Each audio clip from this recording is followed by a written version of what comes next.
Okay. I'm having a come on game. Oh, there we go. Wow, that took a really long time to figure that out. Okay, So I've got 3 basics.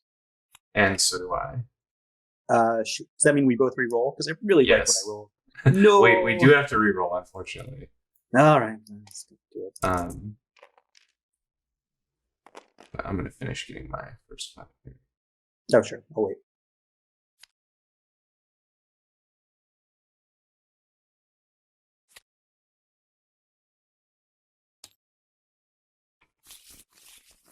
Okay.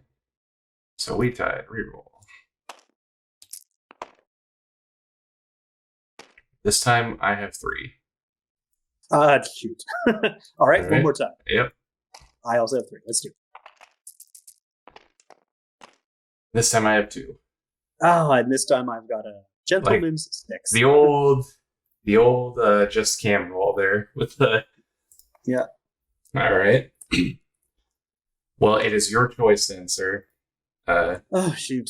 I will go first. Okay. And Well, good luck. Good luck. Have fun. I'll start by playing a Summon Salamander Monk, and I will meditate a few times. Just let me Yeah, probably some meditation. Yeah, probably. I'm just counting up what I'll need. 1, 2, 3. I'm gonna meditate 4 times here, I think. So 1, 2, 3, 4, and I'll get 1, 2, 3, and 4. Yeah. Okay. Over to you. Do you want me to turn on the turns? Sure, if you want. Yeah. That's fine. I'm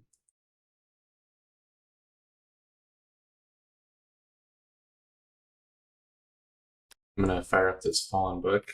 I'm gonna use my James here.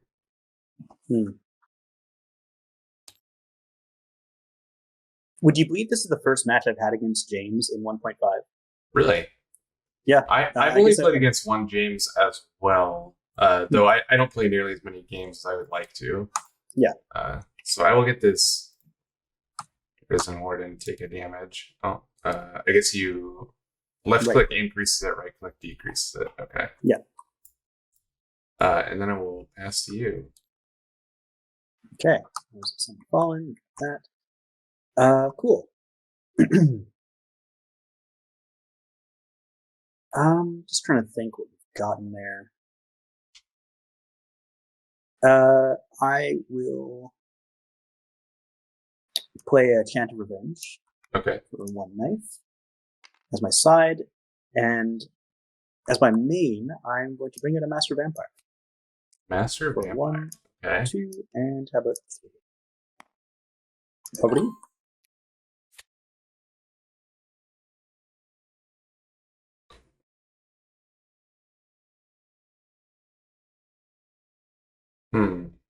That's interesting. Yes. Master Vampire, I think, is like my favorite of all the knights. She's really good. Probably mine too. Yeah. I like her a lot. I'm gonna play Open Memories.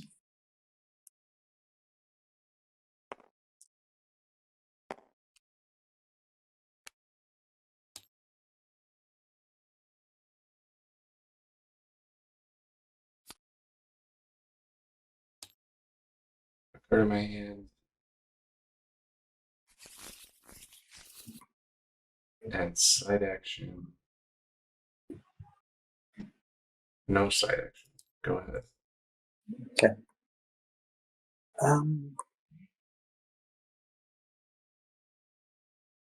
Yeah, I'm going to bring out a Salamander here. All right.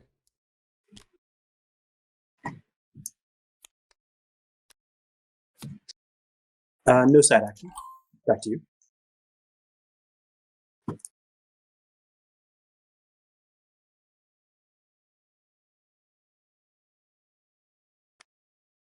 That might say I'm falling, but I'm just gonna put it next to it here.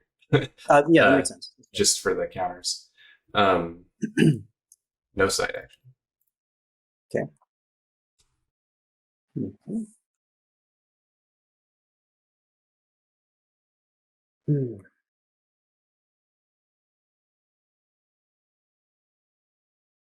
You know what? I'll attack you, attack the Phoenix form with the monk, Take one. and then I'll immediately sacrifice the monk to do 2 more damage to you. You got it. And back to you.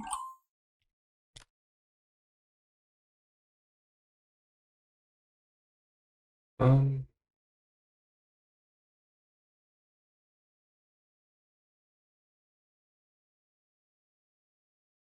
Let's see.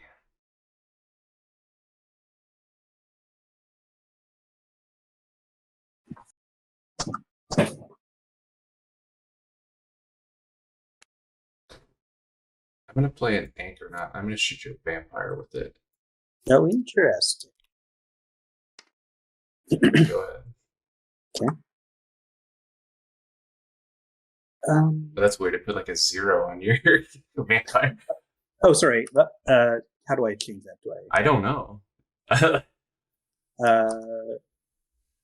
Oh, there we go. I see. Okay, I'll take it off. Click 1, and then I can drag it back. Okay. Weird.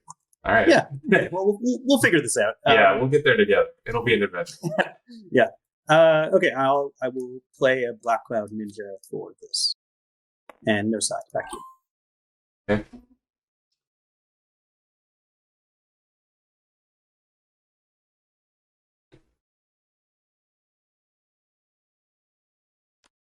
Oops. And I'm gonna play Meteor Nice. for the full 3. The full 3. All right. So everything is wiped out. Yep. And I'll put a counter on each of my summon fallen for the anchor knot. Okay. So this is a 1. And say go. Right, I'll play Summon Vampire Bat Swarm and then ping you for 1 with Chant Revenge. Okay. Back to you.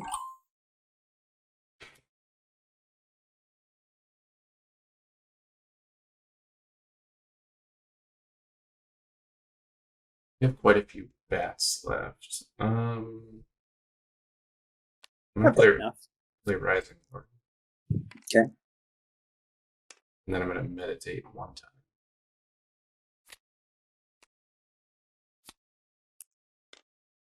Go ahead. Okay. Yeah, I'll summon that here. Okay.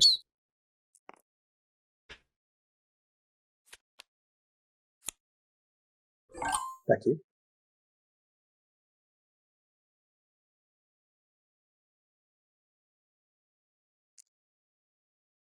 I'm gonna make a couple fallen. Yep. Can I just like? Oh, I can leave it on there. Nice.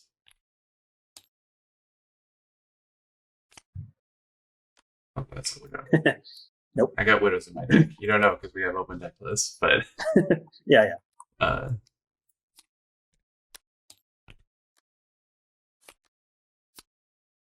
Then I'm gonna side action a commander. Nice. Good. Gross. I'll pass entirely. Back to you. I will attack the bat with this fallen. All right, they'll destroy each other, and I'll pay 1 to keep that alive, or to refresh it. Go ahead. And I'll pass entirely. Okay. I'll attack bat with the other fallen. All right, this time the bat perishes. Okay. Go ahead. Pass entirely. Okay. I'll use commander and attack for 2. All right. Go ahead. I'll pass entirely. And I will pass. All right.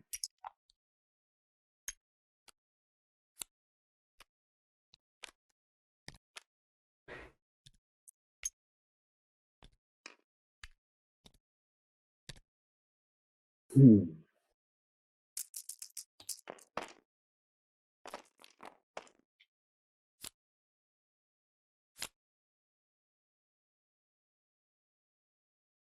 All right.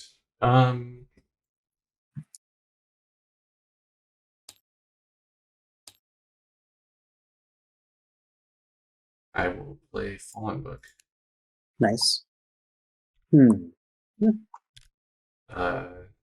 Side action.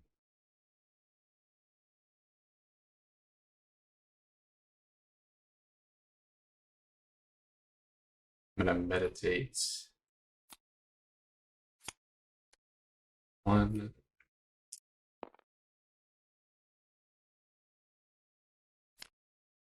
2 times, and go ahead. Okay. Right, so I've seen both of those.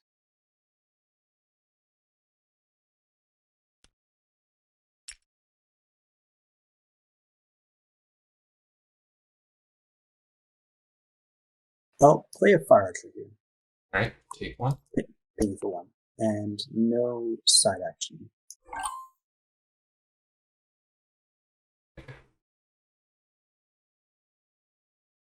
I am going on. Oops, I zoomed out chat. Sorry. uh,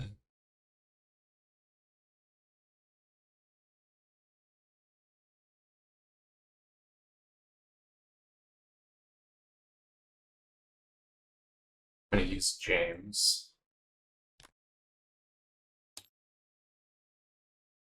I'm going to go get a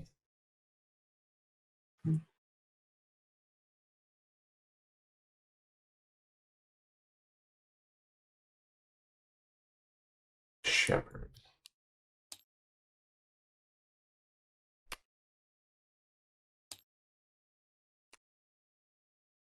Then I will play my own fire archer.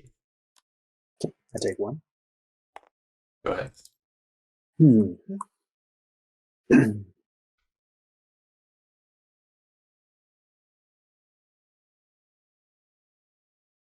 I'll summon a monk. Yeah. Okay. And back to you. Right. I'm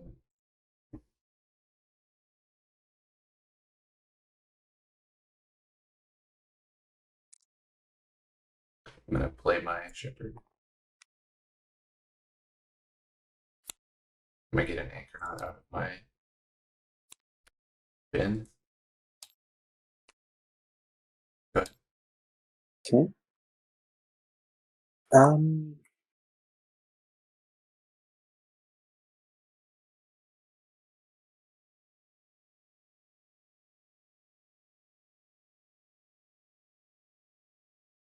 Give you that option.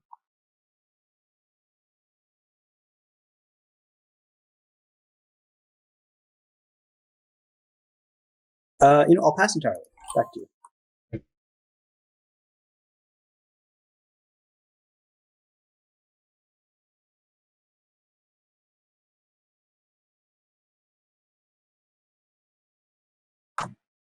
I'm going to try to trade fire archers. Sure. I accept that trade. Okay. Take up my. Here. I do have a reaction to play. I will Shatter Pulse your commander. Okay. And I'm going to Widows. Nice.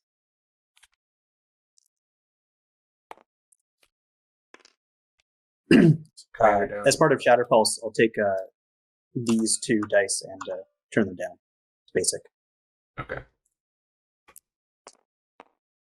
And then I need some Widows.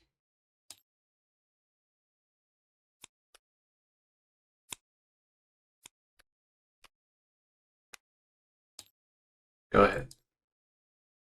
All right. I'll pull out a Bat Swarm. Yep. And pass back to you.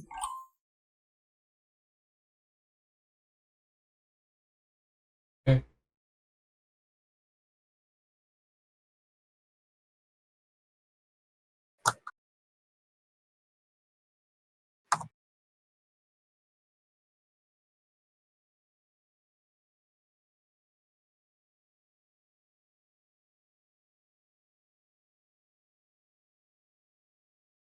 I'll attack with my non-rising.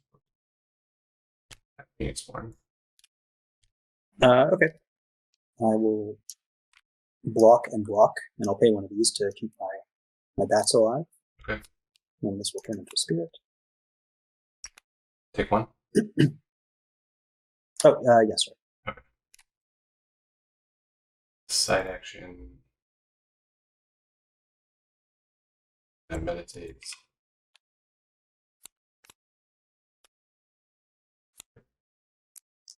Go ahead. All right. I'm in grave danger. Side action will ping you for one with Chant of Revenge. Yep.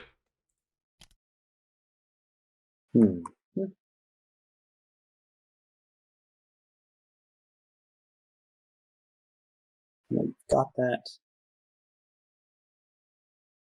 I'll have this one attack the shepherd.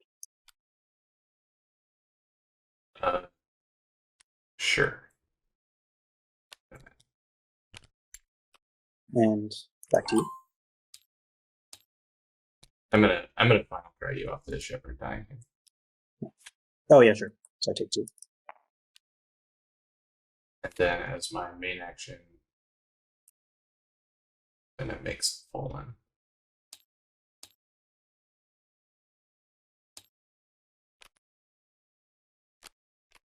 Come on. Stop it. There we go. Just TTS things. Yeah.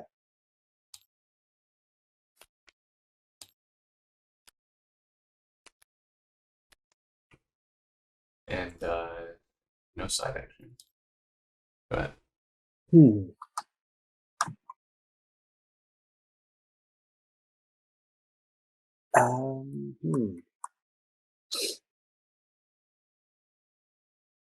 I'll sacrifice the spirit to ping you for 2. Okay. And no main action. Back to you. All right.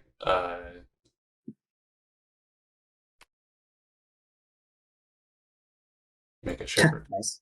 Okay. I'm gonna get back in Immortal Commander. Where you go? There he is. Go ahead. Okay. All right. What to do with this?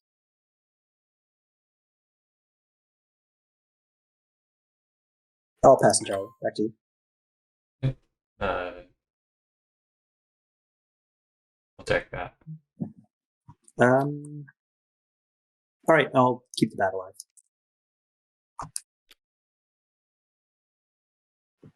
Side action. Meditate.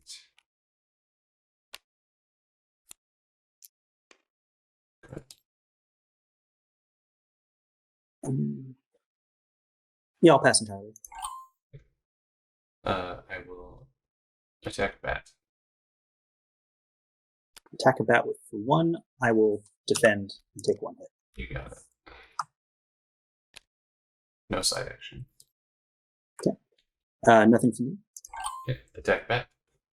And this time the bat meets his maker. Go ahead. Pass entirely. All right. Some falling.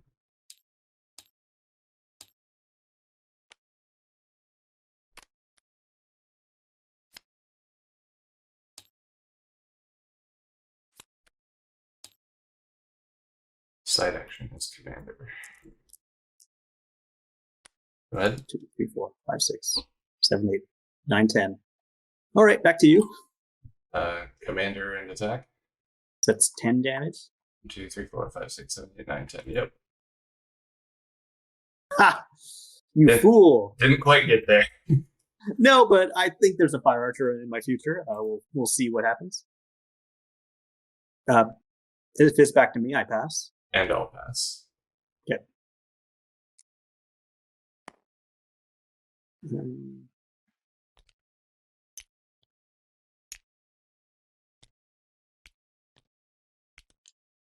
All right, now it's just about calculating how many blood points I can get. And I will just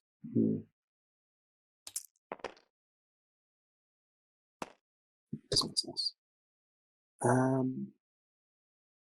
No, discard the view and draw 3 more.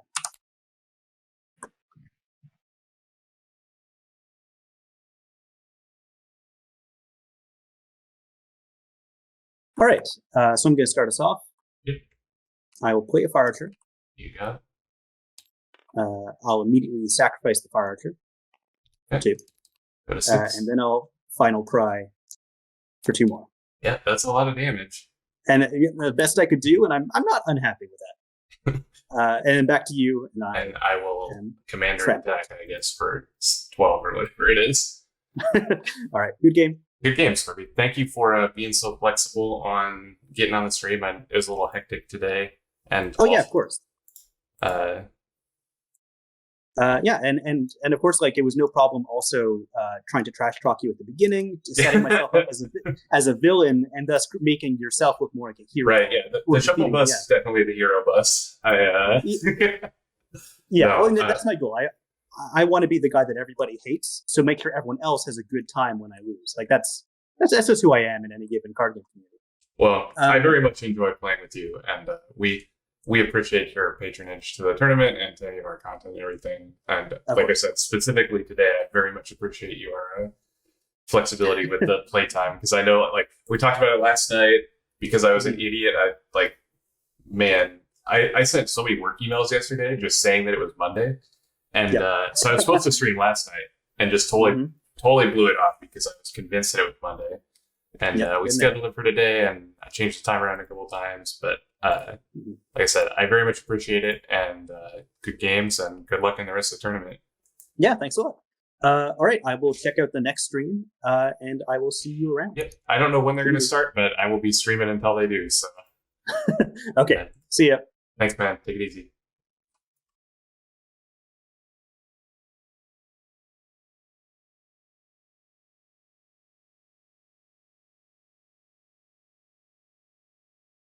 Just Cam's deck. Just Cam playing Strengthen, just Cam playing Flash Strike, 2 of his signature cards from the previous season.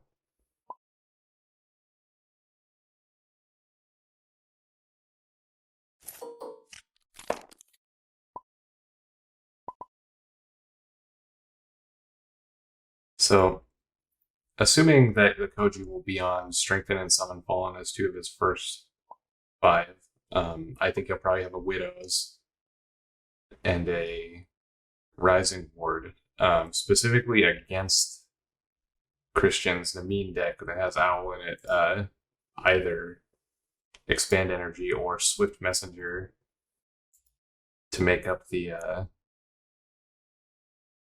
memory drain.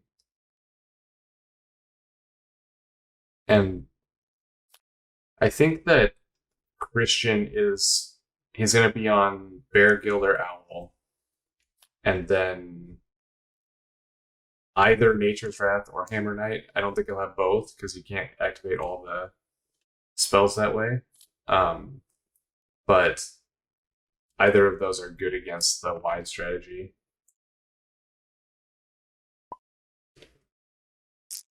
Looks like we got it all figured out, and get our rules. Cam on 3, Christian on 2. So,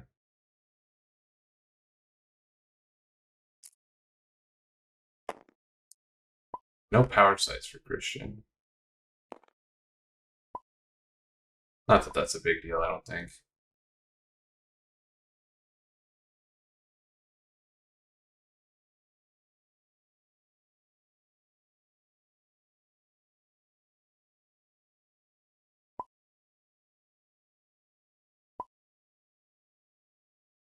And he lets Christian go first.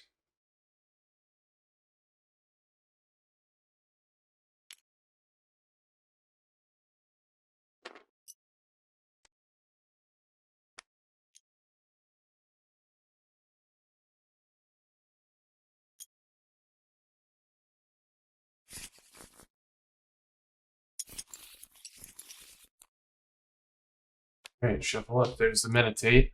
Make a horse. Meditate. Make a goat. Meditate. Make a frog. Okay. Seems fine.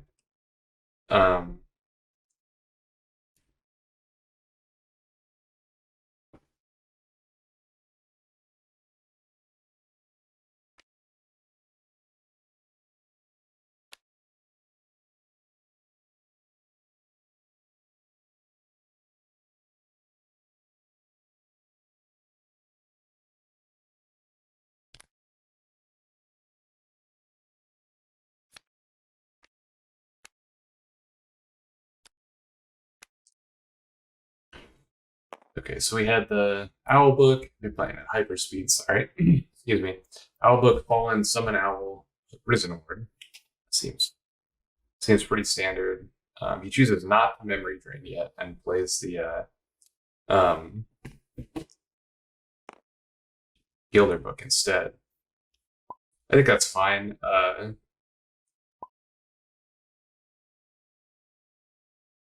They're playing too fast even for themselves because he didn't even spend for the owl. They corrected it, so should be fine.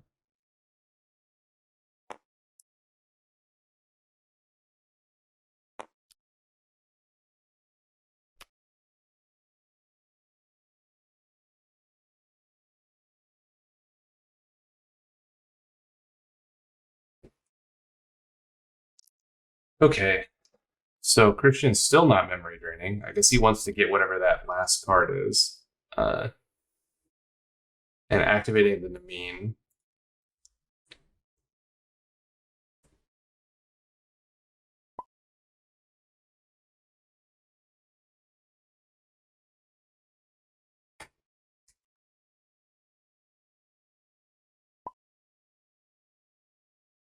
Asking if he sees the card before he decides for the double exhaustion.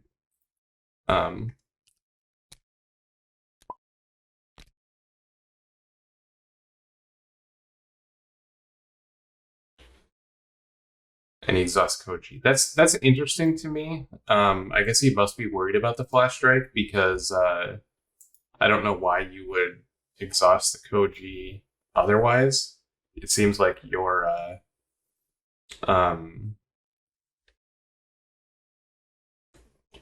Phoenix Form power the next turn is probably more important than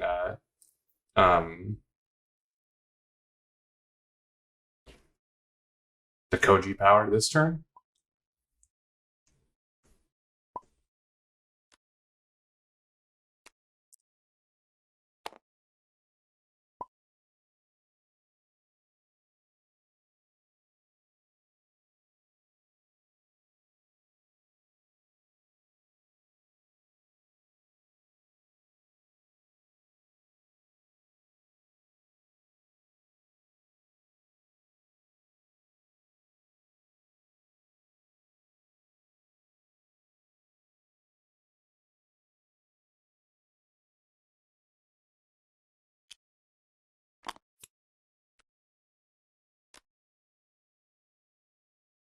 Okay. So we have a Risen Horde attack on Owl with the Strengthen. And Krishna has decided that 3 life is worth the card in hand, so just let it go. The other option being Phoenix Born block, take 3, and still get to memory drain. But for this burn deck v fallen deck matchup, I really don't think he wants to kill as few guys as possible, and he wants to save his life total as much as possible because he's going to win through burn, and a lot of the fallen damage comes from attacks. So we have a summon, a fire archer, followed by a summon. The Gilder, I assume, shooting this fire archer. Oh, so shooting the Risen Horde indicates that he has But he can't have Nature's Wrath because he spent all his frogs. Interesting. Oh no, he has a leap over there. I didn't see it. So yeah, Nature's Wrath or Hammer Knight, I suppose.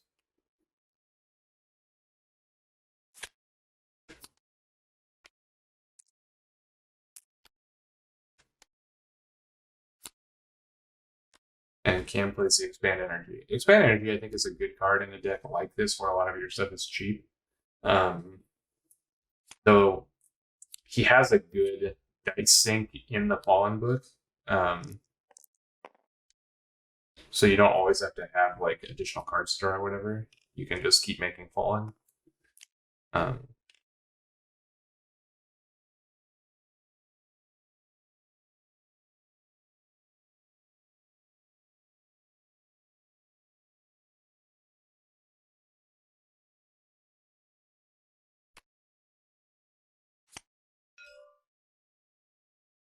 Bearer to face. Nothing can block.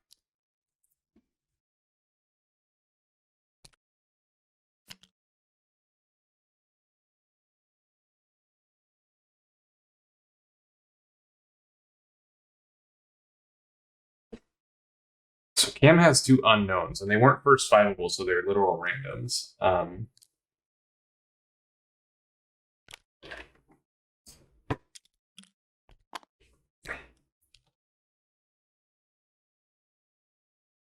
Trying to figure out the counters.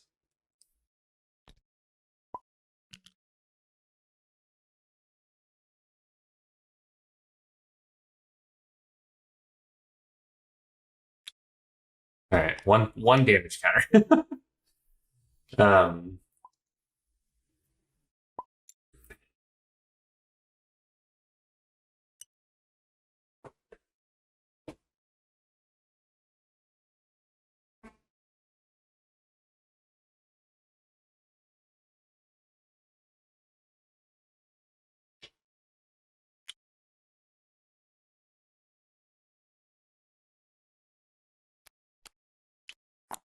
um, now we're just like they're talking about something. You can see their fingers going, but I don't know what it is. I'm trying to figure it out. Okay, so there was an attempt to attack Bear. It was guarded by the Namine, which is fine. You should use the Gainsborn block. I don't think this bear is going to survive, but it could. And Christian passes. So Christian has 2 first 5 cards in an unknown. I'm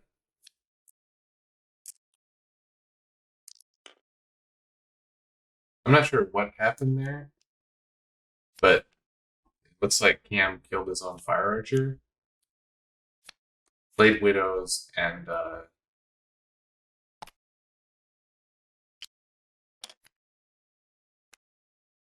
so it must have been a frog. Kill your own Fire Archer, play Widows, and attack. Well, not he's playing right into the Nature Draft. If there it is, pretty good. I think that Fallen book is supposed to have 2 counters on it. I'm not sure.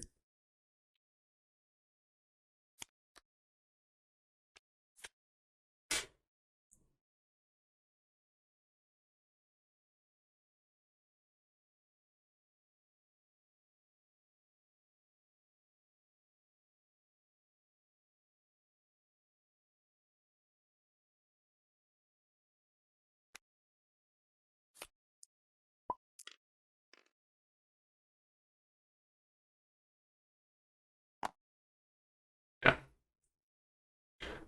Again, in this tournament, if you're spectating and you see a mistake, please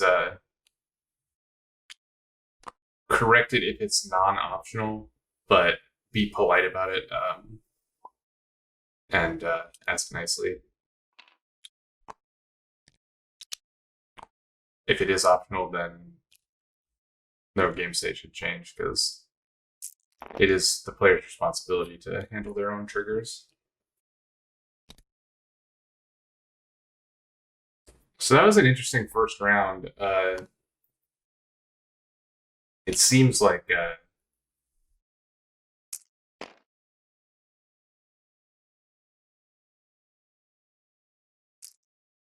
Christian came out pretty far ahead, keeping his bear in play.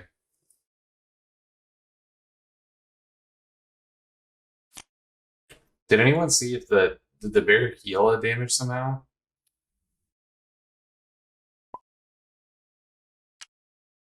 Oh, there, they fixed it.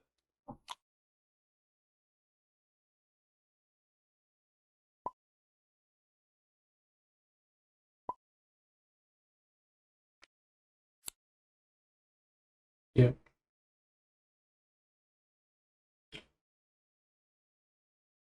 I guess the Namine, I don't know how you say your name, so if I'm saying it wrong, somebody correct me. Namine.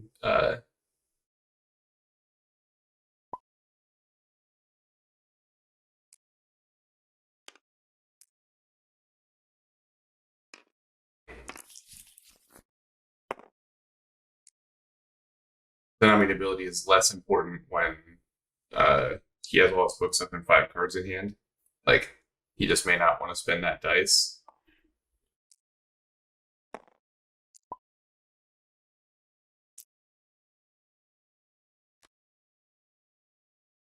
And an early Hammer Knight. What does Christian have to punish the Hammer Knight? He does have Fester and Blood Chains. So,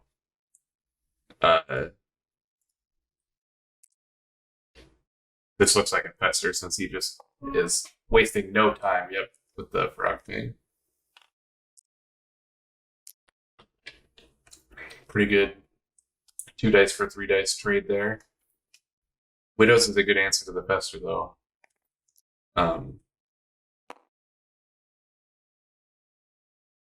There is not a lot that he can do about that without another Nature's Wrath. It's just good value to widow something like that. But he has second Nature's Wrath that can pick up a bunch of dudes, and he still has a couple Hammer Knights that are good in this matchup.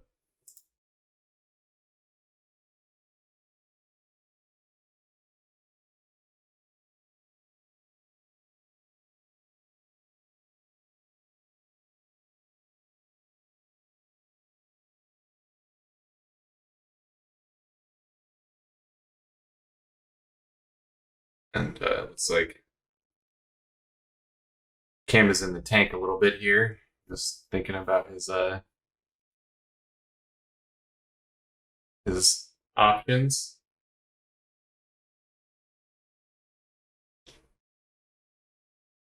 Strengthen is a cool card. It's probably better than I gave it credit for in a lot of the times that we've talked about it.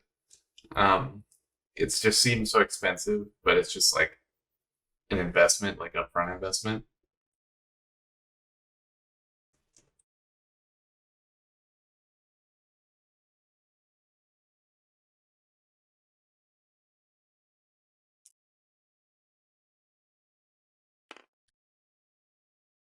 And a Raptor Herder.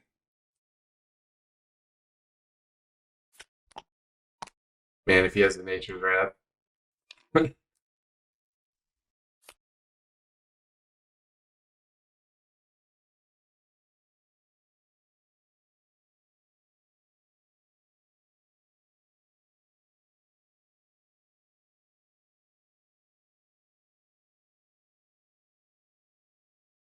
I mean, I think that you probably sacrifice Bear to Nature's Wrath.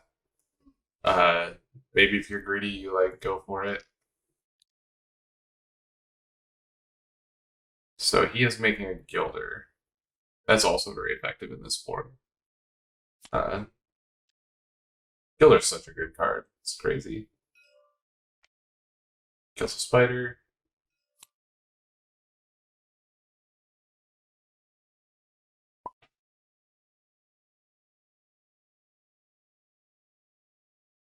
Yes, it's pregnant. That makes more spiders.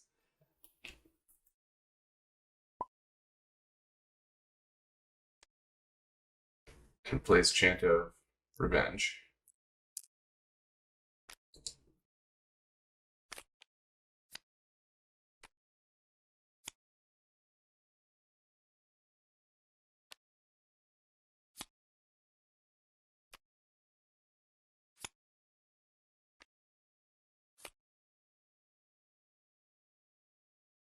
So here we have Cam's starting to sit on low resources here in this turn, behind by a couple dice. Essentially even on board, but he's got a lot of books on tap still, and behind on cards in hand. So he really needs a big swing of some kind.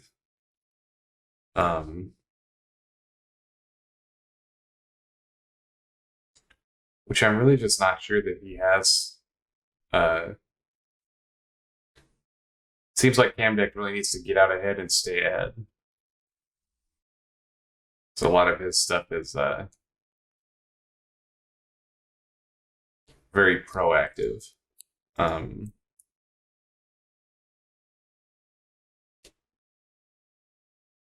it's like we're having a Gilder block here. Gilder just doing so much work, just kills a guy, gains 2 life, like so very good. Oh, never mind. He's just taken the 2. Trying to save his bear, I suppose.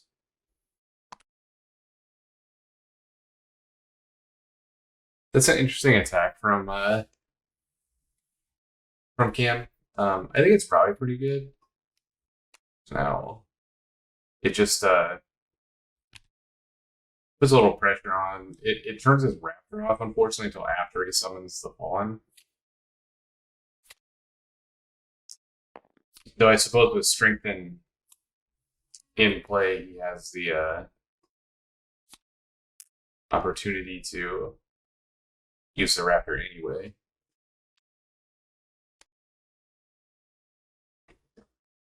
Especially with that early Phoenix Form block, his units are open season now.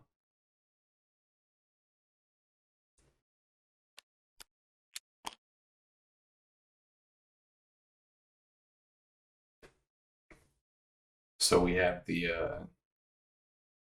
herder attacking the bear. I assume this will get Gilder. Christian has played like he wants that bear to survive, so I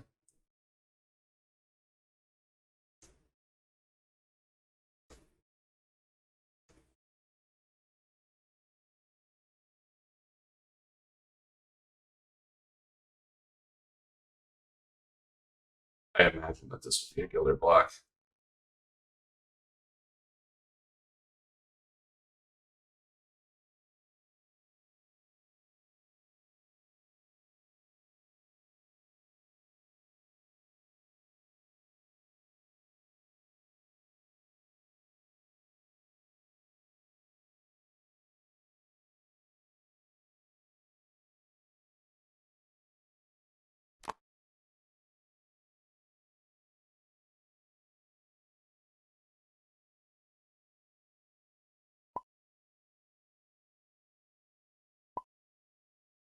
Oh, okay. So that I was confused by that counter as well, but they said it was from the Hammer Knight from before. It's understandable. The Fallen decks do tend to have a lot of triggers.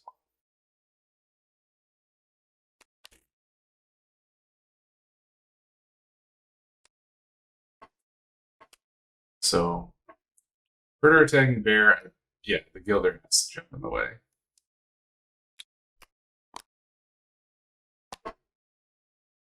Which still seems very good for Christian.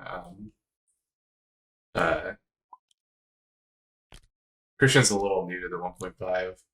He hasn't played in a long time, but obviously most of you guys in the Discord know him already as a successful player. So Playing defensively on that bear did pay off. He did get the 2 damage out of it.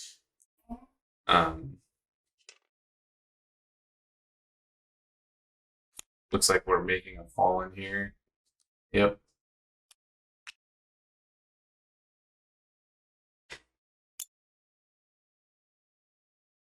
That's another advantage the Fallen deck has, is it just has so many main actions. You can just like wait forever to do all your stuff and then go last, which I think is very good in these battlefield swing decks. Discard Raptor Herder. 1 card in hand for Cam and 3 for Christian after the memory drain.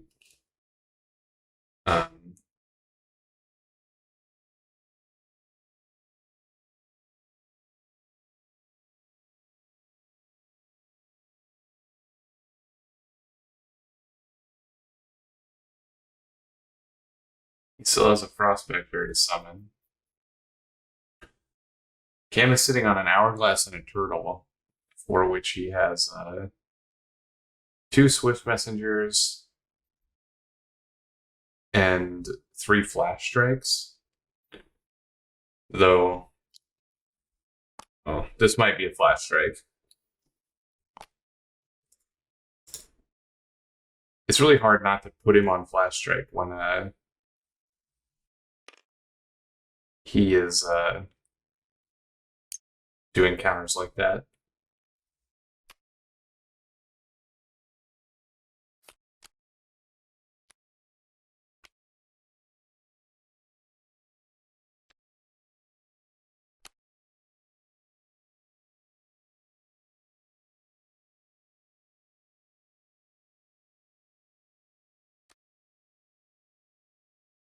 But there's also not a lot that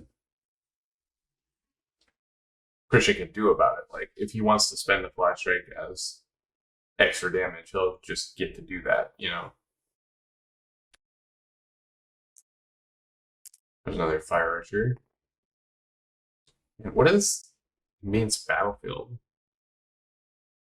6? Huh. Namine is a weird Phoenix form.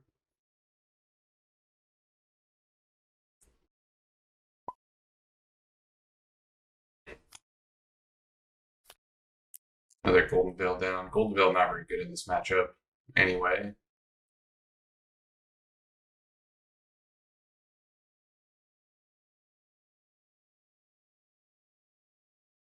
Interesting that we haven't seen any Molten Golds yet. I thought that was like the main strategy of these Namine decks, like Molten Gold Encore stuff. But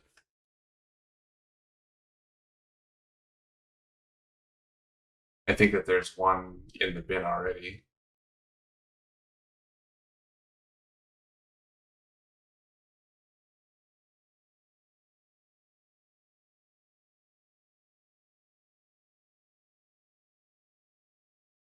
This one is turning into a real thinker.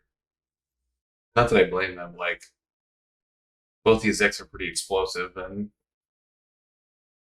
they're at medium life total.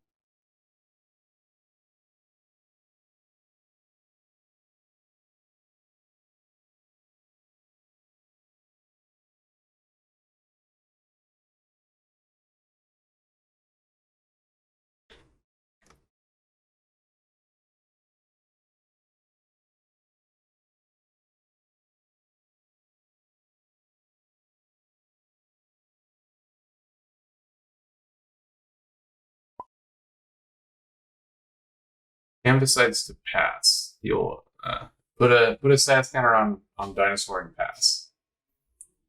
I think that's a fine play. Dinosaur gets frogged. Also pretty free. So we have a Koji block on the Fire Archer attack there.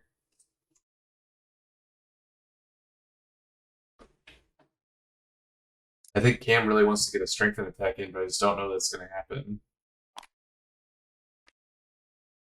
Okay, Fallen B. Okay, so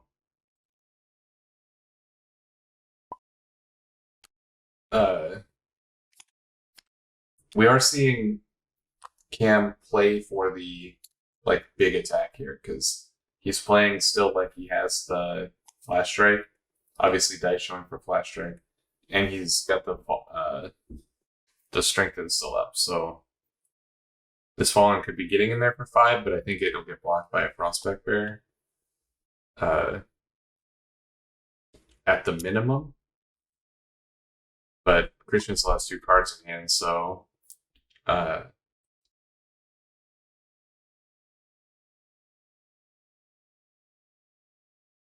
he could very easily just play an additional ally of some kind. I mean, honestly, he could play Prospect plus another guy, I think, what's in his pile. Yeah, he could have a Raptor Herder, I suppose, but that's not great. So now it can't be a Raptor Herder. But he makes a Frostback. I wonder if this will be a blocking bear, or if he thinks that he can trade 5 for 2.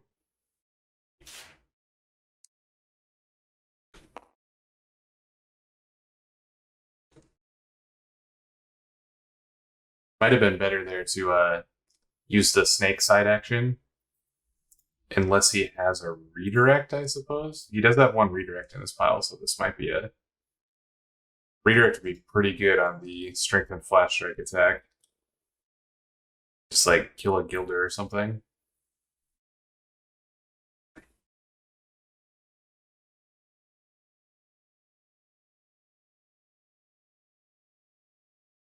Yeah, if I was Ken, I would definitely put him on redirect.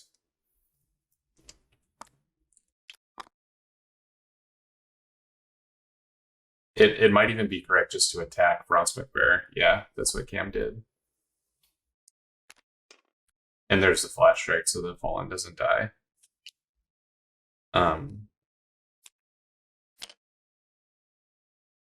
Yep. So that bear did its job. It saved 5 life.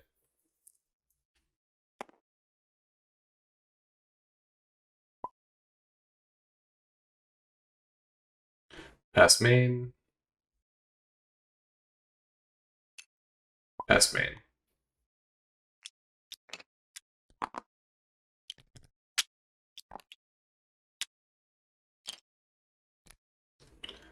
And the incremental advantage for Christian continuing to increase here.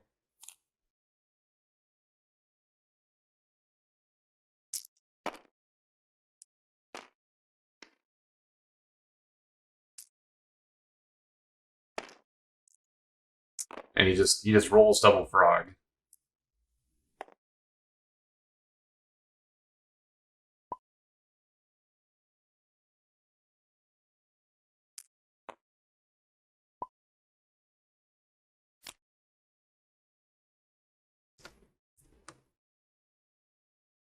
All of his stuff should be exhausted here. Yep. Okay. So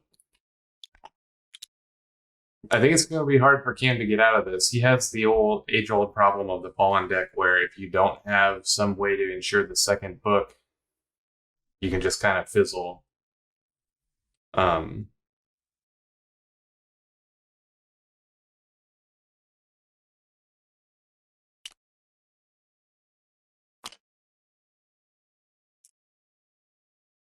He has not had a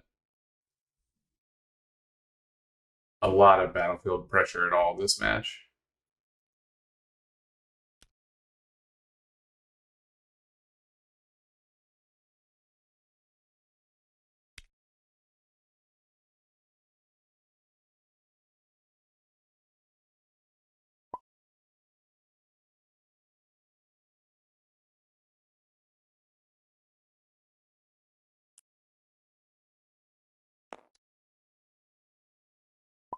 We have a quick frog ping on the spider. And then an attack with the bear, just getting the value out of the bear again before it's killed. Much more likely that it will be dead this round than last round.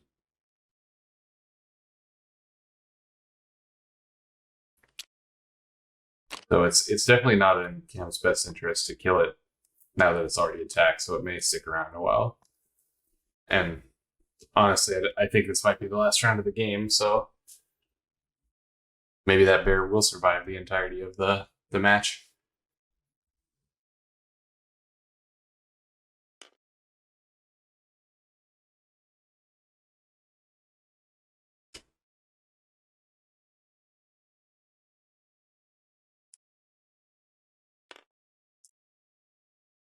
It's like a Risen Horde, yep. Okay. Risen Horde is a good one. It has the tendency to trade up and get a lot of pressure. Well, trade up or get a lot of pressure.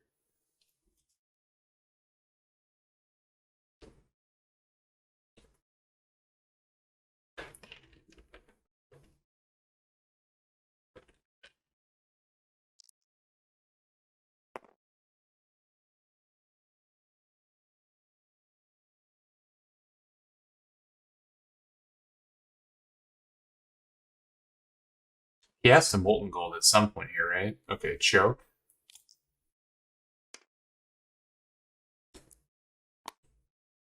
Side action.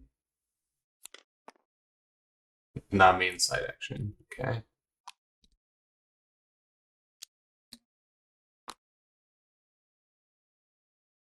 Seems like a little overkill, but I guess he wanted to draw the card and didn't have anything else to do.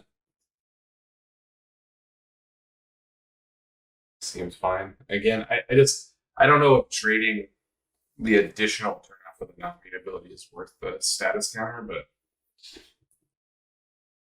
it is a functional way to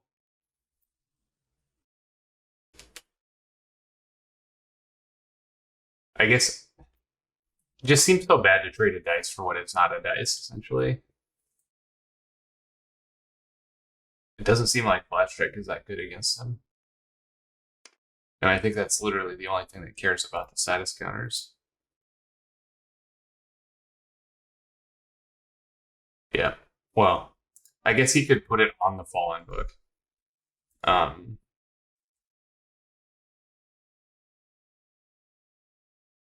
So maybe the Namine ability is just like pay a music note and kill a Fallen and draw a card. That might be worth it.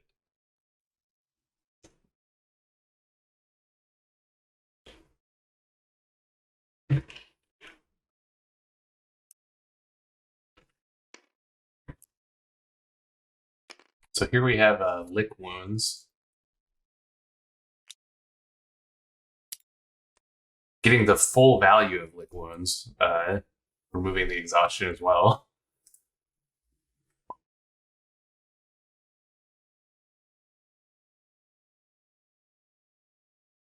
Choosing mode of main action for Lick Wounds. All right, here's a memory drain. I haven't been keeping track. They're both on 10 cards in pile.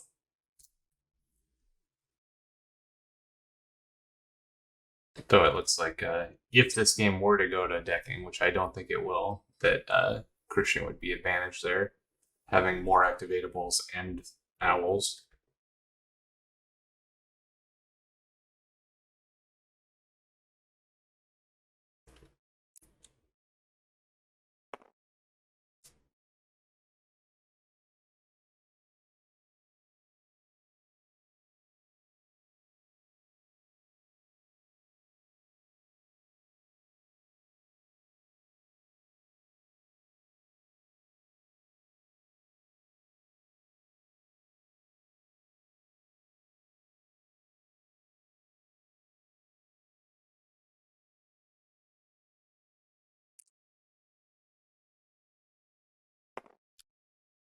Psychic Vampire, okay.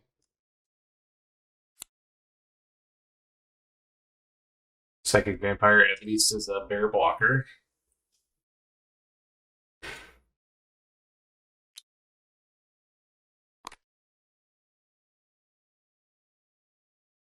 Looks like we're making another owl. He's got to be careful with his battlefield limit. I think that in general he is going to want to make a bear and a gilder. I guess though maybe the body on the gilder doesn't matter.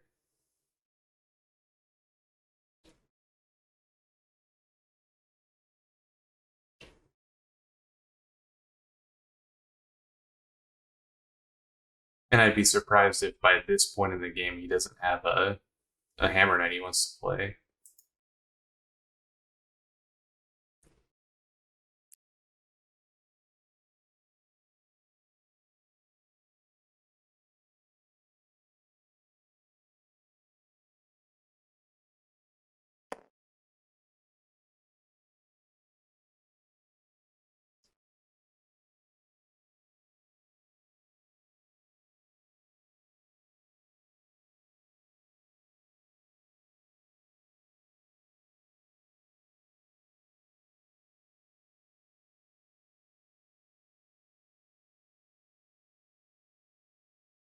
Yeah, this one's definitely a thinker.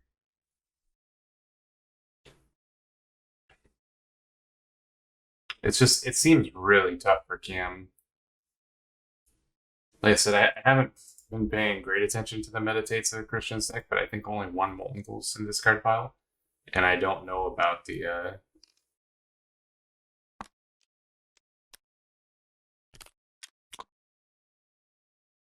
encores.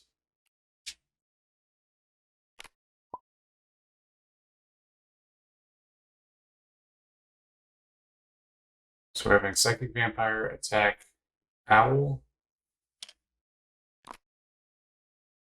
Gets the Namine guard.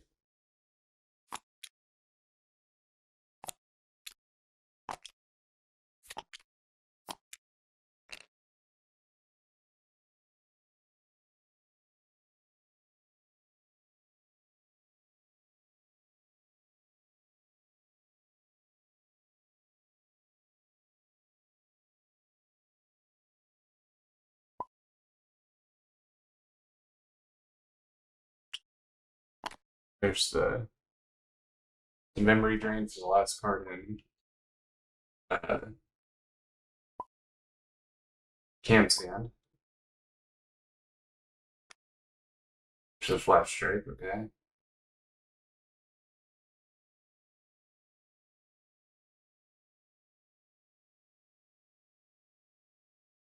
I guess I was kind of wrong about this game ending this round. Doesn't seem like Christian's going to the throat. He's just kind of keeping up that incremental advantage.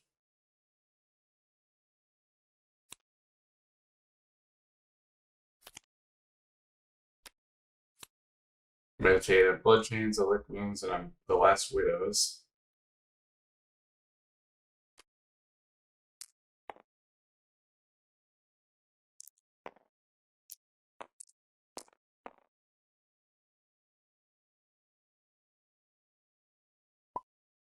And Pat's name. Interesting.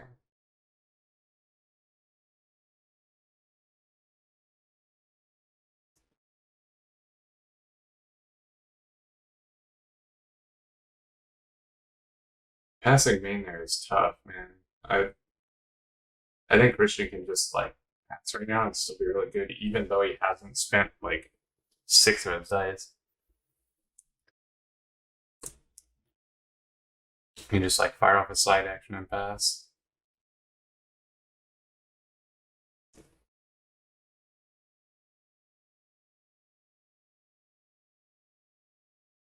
But I guess Cam gets to go first in the following round, so maybe he should spend his dice.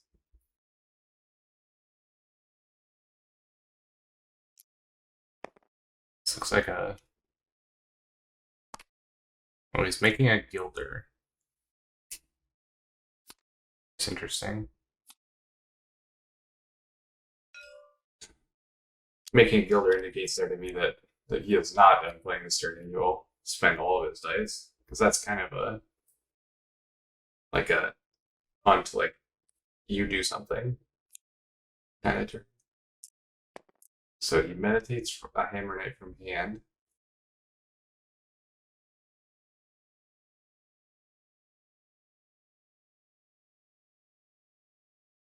Yeah, this is a really interesting game. I. 'Attacking Fire Archer and the The Phoenixborn Guard is gone, so he doesn't have a lot of options. He could choose not to counter. Okay. By not countering, he obviously doesn't put a counter on the Fallen book.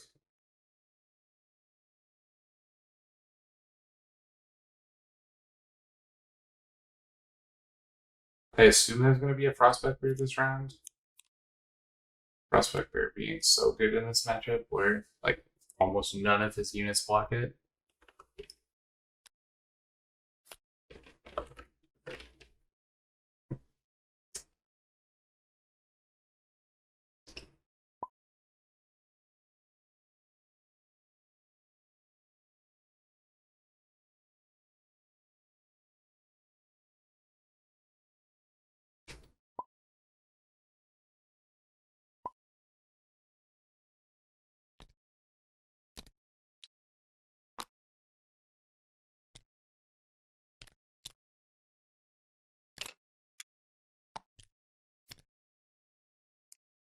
I don't know if that was right or not. I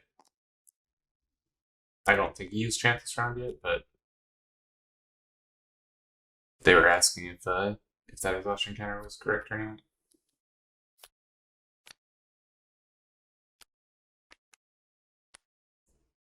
So there's the Prospect Bear. And Cam spends his last 4 dice to make a Hammer Knight off the side action.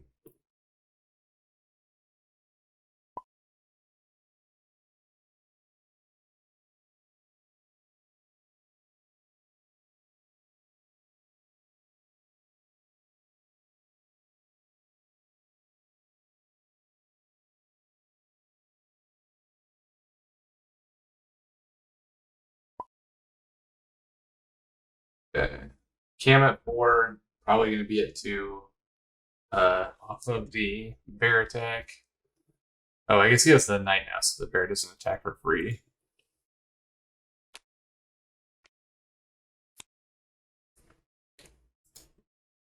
And this Namine deck doesn't have any of the burn spells besides Choke or Molten Gold. So 4 is a pretty safe life total to be at. It's not perfectly safe, but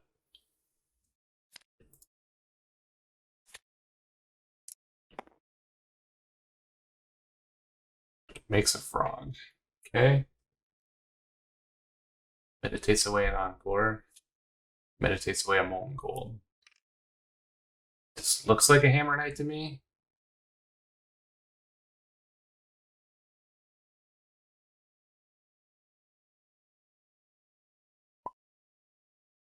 Okay, meditate pass. Which does seem fine given the Hammer Knight in play. I think Cam decides not to attack. That's interesting to me. I would have thought that Strength and Rising Horde attack bear would have been pretty good.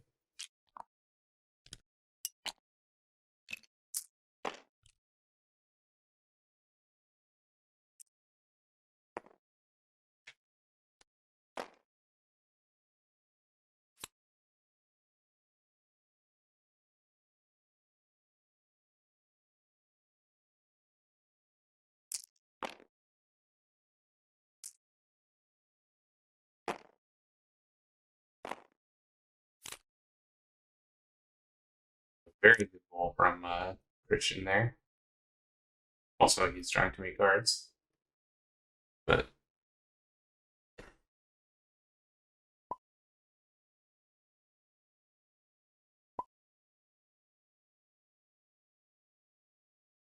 only 2 cards left in the pile for Koji there.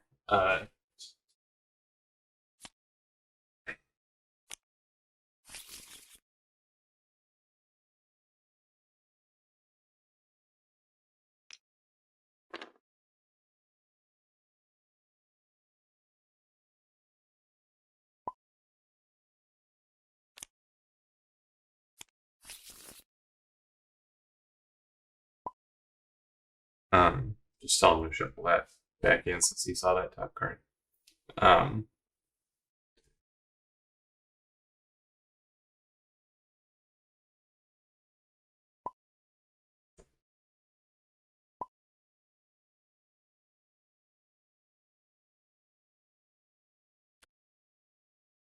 Chat, tell me how to spell demerit. I don't know how to spell demerit.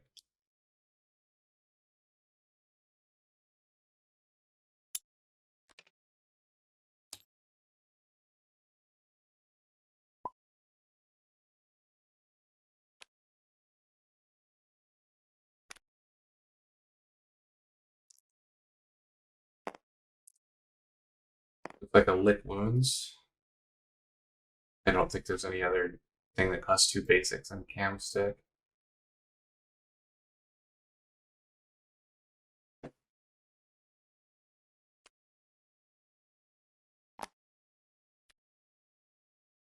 Yeah, Matt.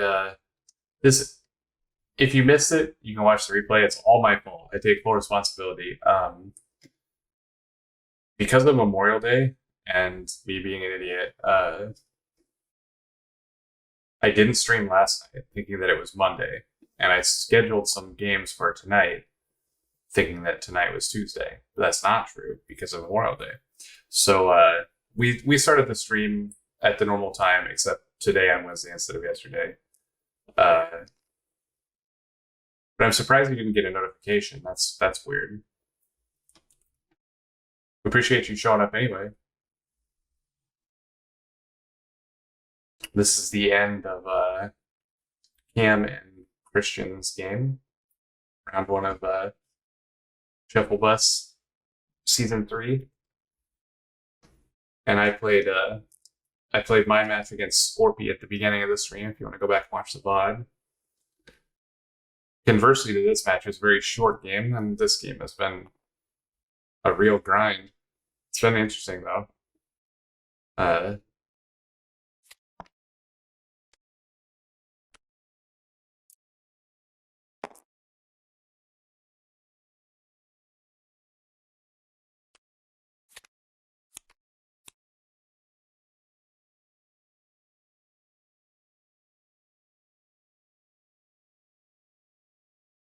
Yeah, we have 3 of these Encore burn decks in the tournament this season. I think it's very interesting. Though we have not seen a Molten Gold actually played yet, or an Encore, just other stuff.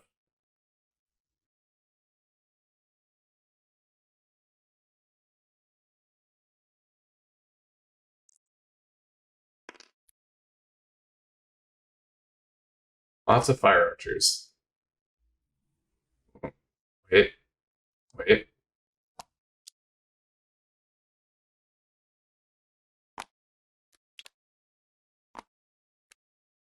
So we're playing the redirect on the fire archer to kill his fire archer.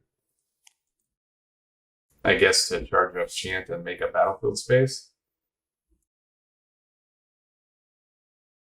Having the 2 Chants in play now puts him on a very... Oh, I guess he's actually dead. Assuming that he can't kill him because he's only got 2 cards left in pile and no cards in hand. I agree, Matt. I think Redirect's very good.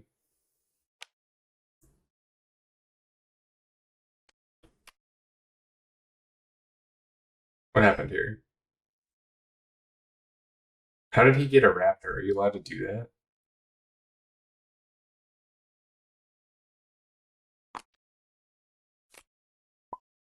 Oh, I see. He was trying to make a Gilder and just grabbed the wrong conjuration.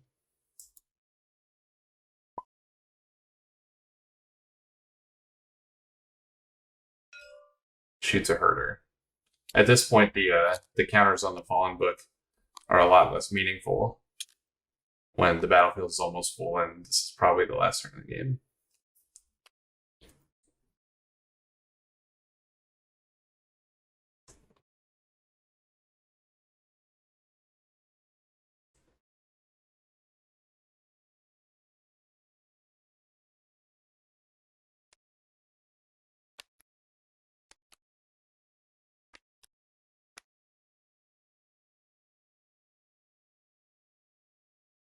So I suppose Koji's battlefield is so big, you could still just make all the Fallen with his battlefield with 5 on the battlefield. All right, so we have a attack on a Frostback Bear and no counter. And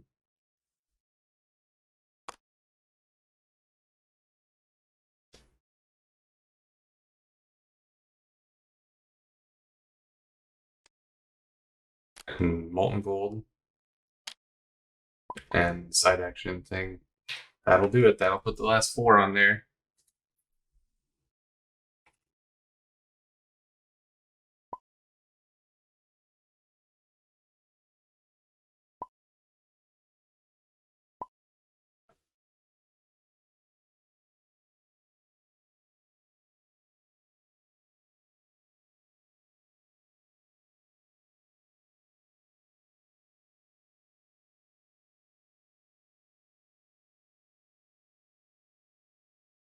Yep. So, like I said, 4-book Aradel, different than the list that I played in Season 2, but not by a lot. He has Frostback Bear, Gilder, Mindfog Owl, and Salamander Monk.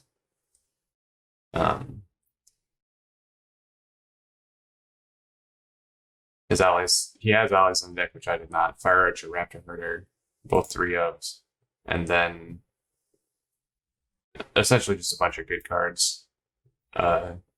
Lots of burn spells. The Mindfog Owl is interesting alongside the bear because the bear's hard to block, so the owl's hard to block. I'm sure that's something that experienced players have seen a lot of in the 1.0 days.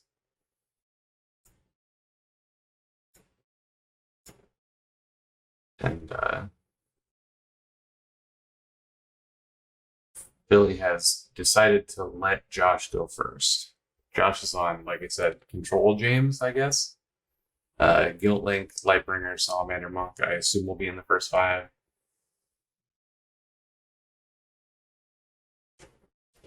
And he has Rising Horde and Raptor Herder as good James gets. His other allies are Master Vampire and Swordsman, which you can get with James, obviously, but does a lot of damage to you.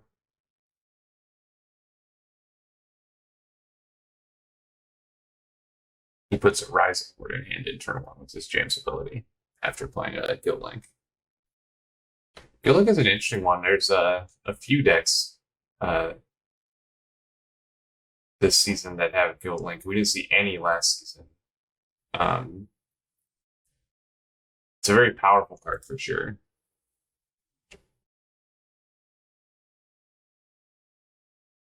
And obviously, Josh has the guys in his deck that he doesn't care about sacking to it, so it'll usually trade up. Against the 4-book Aradel, though, especially one that contains Gilder and Salamander Monk, I'm not sure Guild Link is going to get you a lot of value. It's always going to kill a Gilder or a Monk, or a Monk Spirit, I would think.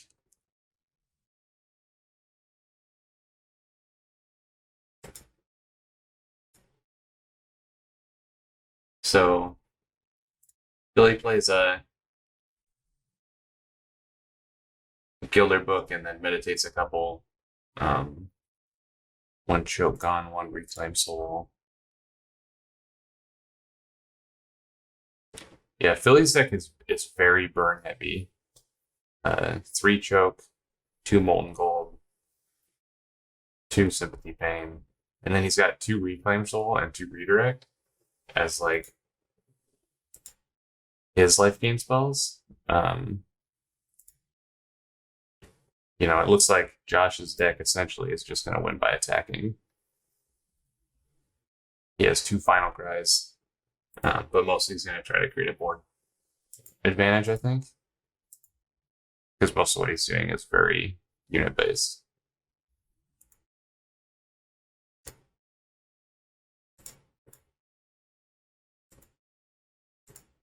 Both decks I think are cool, though. We'll see what happens here. So, Josh puts Lightbringer book in play, meditates a couple. Pretty standard to just both taking their actions that are free, doesn't give a lot away.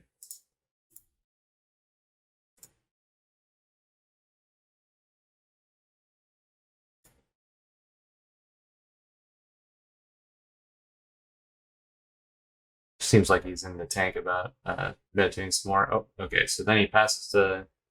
Well, it doesn't pass. He says go to Philly, who I assume will play a book. Yeah, summon Frostback Bear in play.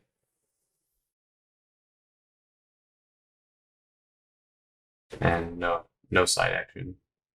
Sends it back to Josh, who I assume will play his last book here, the Salamander Monk. Lightbringer also looking Lightbringer similarly to Guilt-Link, looking not great against the monk slash Gilder deck, but still powerful, and I don't think you can not play it. And he ceremonial powers back a Raptor Herder and puts it into play. So maybe he didn't start Salamander Monk book, or else he just thinks he wants to get some pressure on the board, though.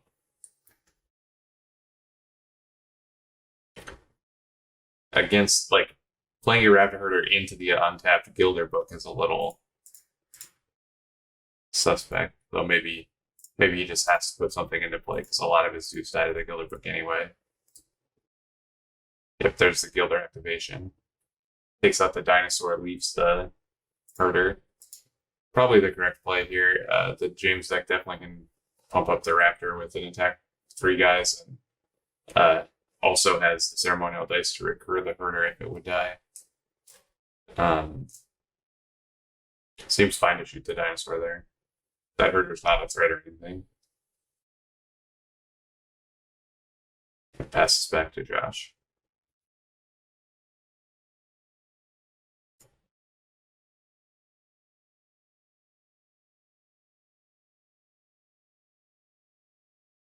Seven dice on both sides still. I have to think that the matchup favors the Aradel deck here. Like I was saying, they're both, like, the James deck really wants to play to the battlefield, and the 4-book Aradel is very good at playing to the battlefield. It just always has reasonable men to put into play off the books every turn.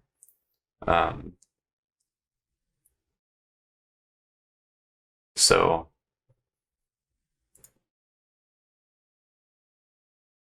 I think that's probably the case. All right, so he plays a Rising Horde, meditates an additional Rising Horde to make a goat.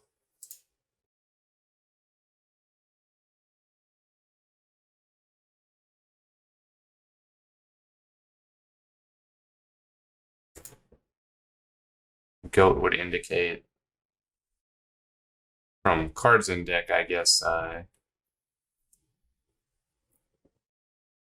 Final Cry, possibly, or just, whatever.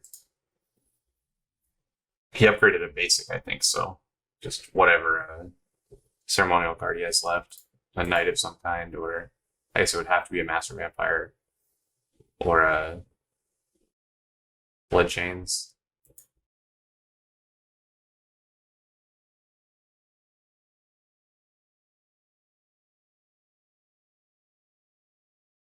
Rising Horde is definitely a cool one. You guys were watching last night on the time travel stream. I played it and it never died. It just, like, stayed at 1/1 for a long time.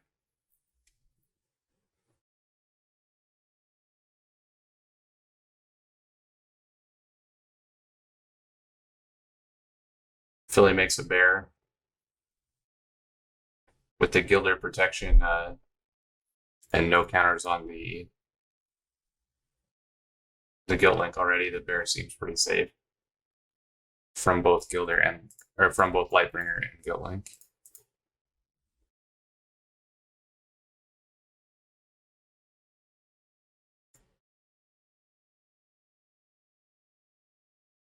He does have 2 crescendos. Both players actually have 2 crescendos. Card's very good. It's cute that you can, like, attack with the Risen Horde and kill it to make the guys with the crescendo. That's not obviously the best value you can get. You would want to get your 1 damage out of the Risen Horde first and then kill it with the Crescendo, but in this situation, the first half of the Risen Horde is not looking that valuable.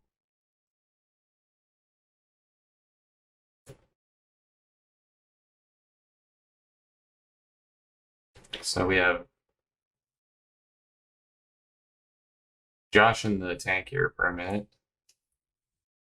thinking about this Frostback Bear.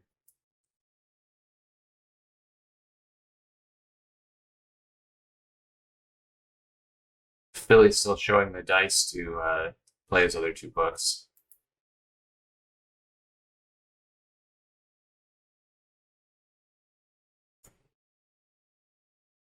And unless Josh puts a knight into play, it looks very likely that both the bear and subsequently the owl. Excuse me. Wow. Allergic to doing stream today. Both the bear and subsequently the owl will be unblockable. The only units that Josh has in his pile that block him are the 2 vampires and 2 swordsmen. And there's the swordsman, so that's a little bit of pressure.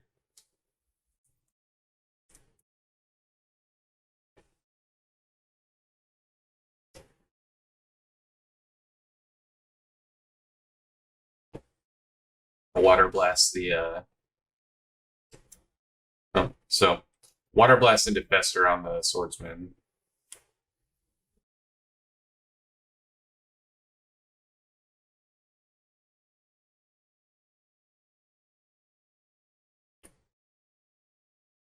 It's a pretty good upgrade. Here we have a Lightbringer. I wonder if he's just gonna attack with bear. I think you're probably supposed to. I don't think that attacking with Gilder is very good here. Yeah, so the bear attacks, nothing can block because of the terrifying. And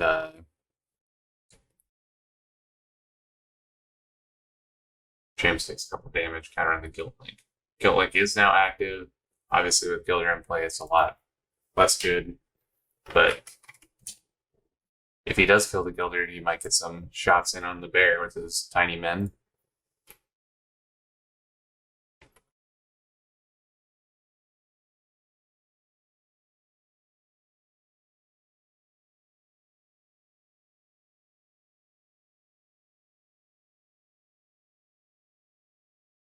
So Philly's still showing the dice for both summons. And there's the Salamander Monk book.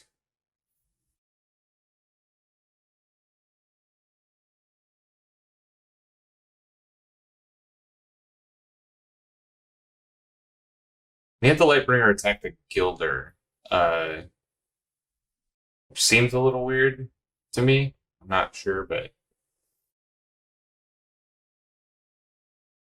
I think you would, if your goal is to like get the Gilder out of the way to kill a bear, you should attack the bear and make him exhaust the Gilder, because what happened was the Gilder just didn't counter and took the damage. I'm not sure if that's great value, but we'll see what happens as the turn goes on. 1 ceremonial dice and 2 cards in hand for Josh there. He still could have a Final Cry. He still could have a Blood Chains.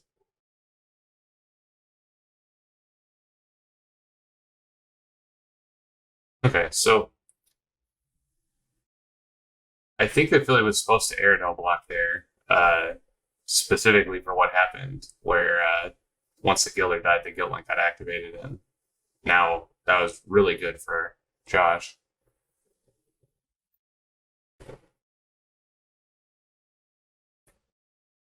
Once you have the additional monk in play, you're essentially safe from Guild Link forever. I mean, not literally, but that was definitely not where Philly wanted to be, I don't think.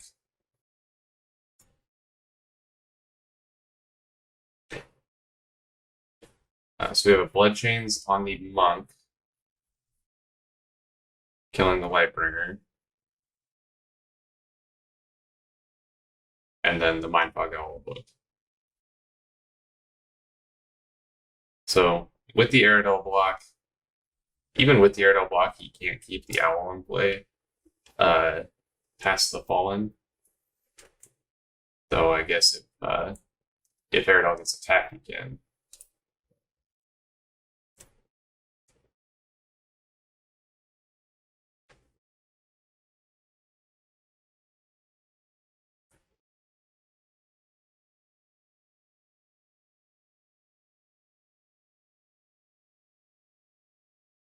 I think the last card in Josh's hand is probably Monk Book.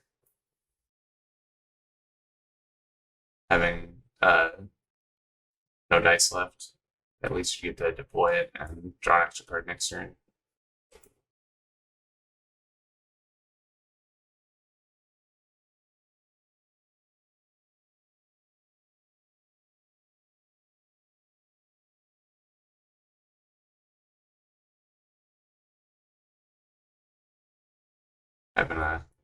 It looks like he declared an attack on Aradel, but is deciding what to attack with. But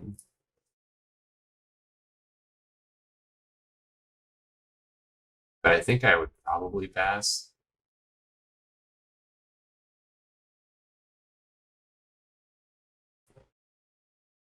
So he sends the Swad. Puts a few on Aradel.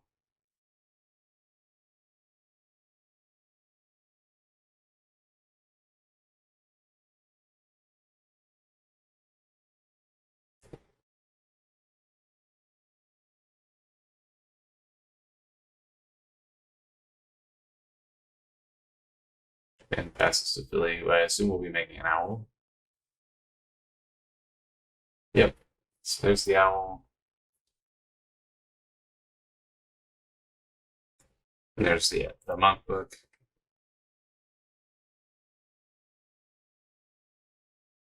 I'm going to attack for 2 with the Owl, and then I assume there will be some passing.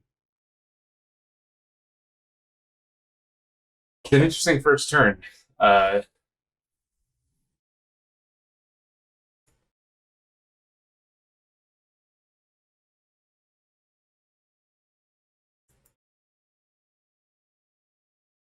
I don't know that I necessarily agreed with the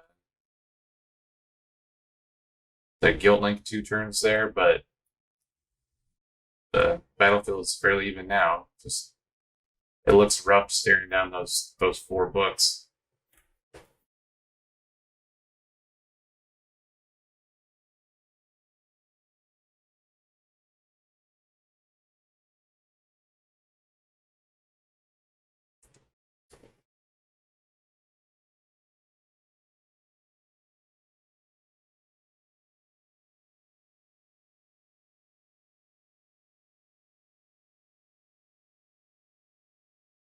And Philly is on the play this round, in round 2.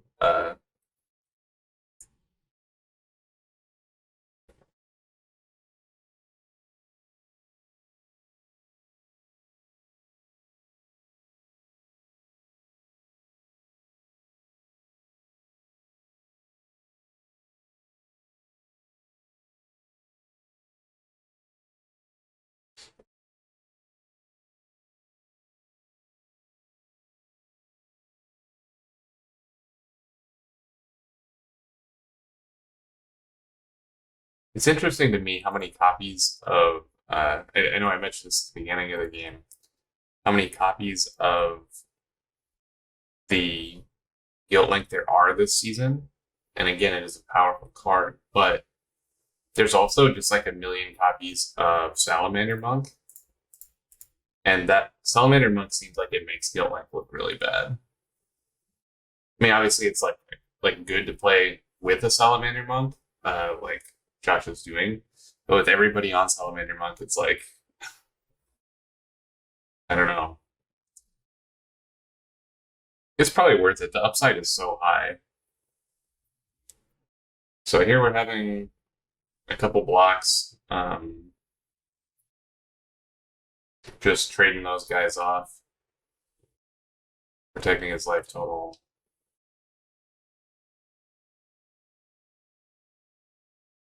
Yeah, it shows her at a lot of value for sure. It really restricts the rest of the cards he can play, but I'm not sure that the 10 dice that Josh can spend here is going to be as efficient as uh, essentially the 4 dice that the Aradel player has, Philly has.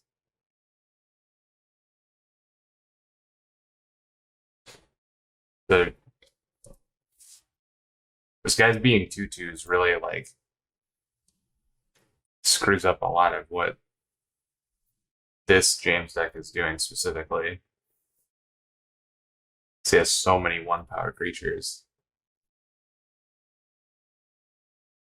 And obviously he has the 2 vampires and a swordsman remaining, but he has to draw them. And, so he meditated a Call Upon the Realms and a Vengeance and a Crescendo to go for 3 goats.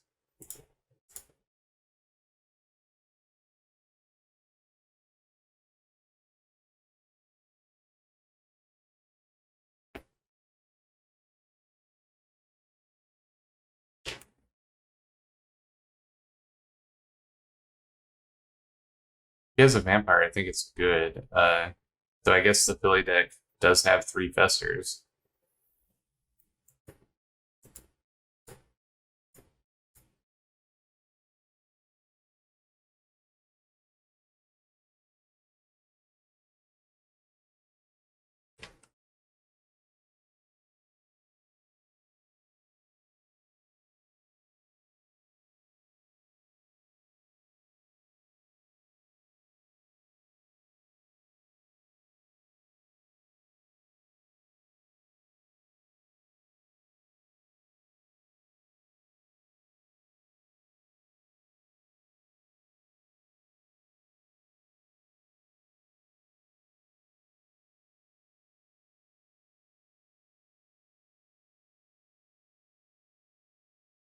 Okay, we have a Prison Ward number 2.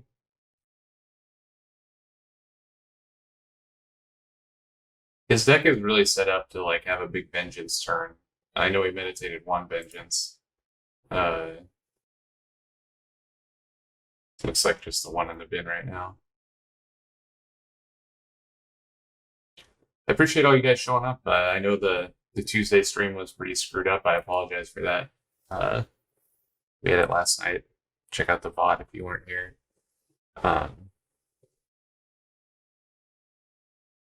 This stream's going to be a little more low key unless somebody has a match they want to play after this. And Gilder kills the Raptor Herder. Oh, the Fallen, sorry. Whatever 1/1 it is in play.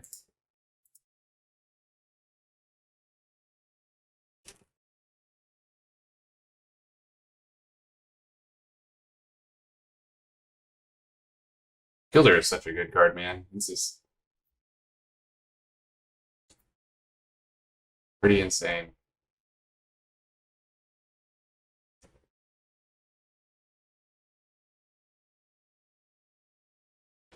Killer Cactus, thank you so much for the follow. We do not deserve the attention we get, so anybody that follows or subs or whatever, we appreciate very much.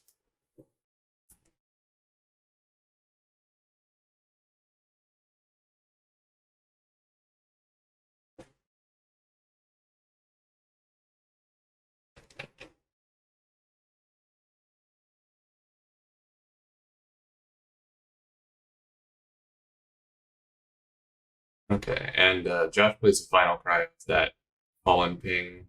And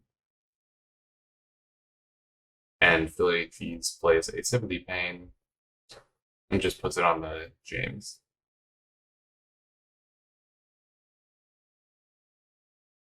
Thanks, Cactus. That means a lot. Like, we want to be making content people like to see, and we like to hear the feedback, so we know we're doing the right thing. Obviously, Jesse not here this week. Still on vacation. A very deserved vacation. He works very hard for the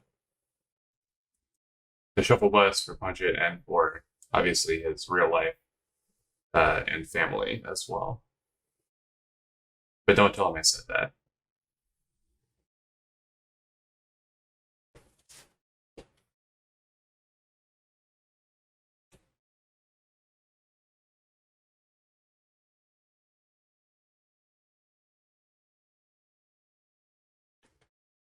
All right, so Philly cheese. He did the Guillory, did the Complete Pain. Josh has made a Salamandered Monk and sent it back, no side action. I think the no side action indicates that he has a Vengeance this turn because he just has like 3 basics that that he's just been holding there. Obviously he's done a lot of meditating this match. He's down 4 cards, but I don't think that this match is going to go to decking, so it's not really a resource you need to worry about too much. Now we're having an attack with this Salamander Monk. I think he's just trying to play kind of reactionary here. This Monk Spirit isn't doing anything besides sending the 1 damage at his team, so. Oh, Warrior Poet, thanks for the compliment. I mean, we like to stream very much, so we're happy about it. And as far as season 3 goes, my first thought is that it's very different than season 2. Season 1 was out there. It was just the Wild West of deck lists, and so we see Monk block Monk Spirit there. It's fine. Yeah, he seems to value the 1 life there. I'm not sure if he had a Vengeance. I think I would have not blocked just to go for the big Vengeance play, but he may still do it anyway. Yeah, Warrior season 3. Like I was saying, season 1 was like the Wild West. Like nobody knew what was going on. The most recent tournament was the AAL, and the AAL had gone on for 5 months prior to that or something, really long time. Not that that's a bad thing or anything. Shout out to Carl and everybody involved there because it's a great tournament. But, the community in general hadn't seen a fixed deck tournament since I don't know when. So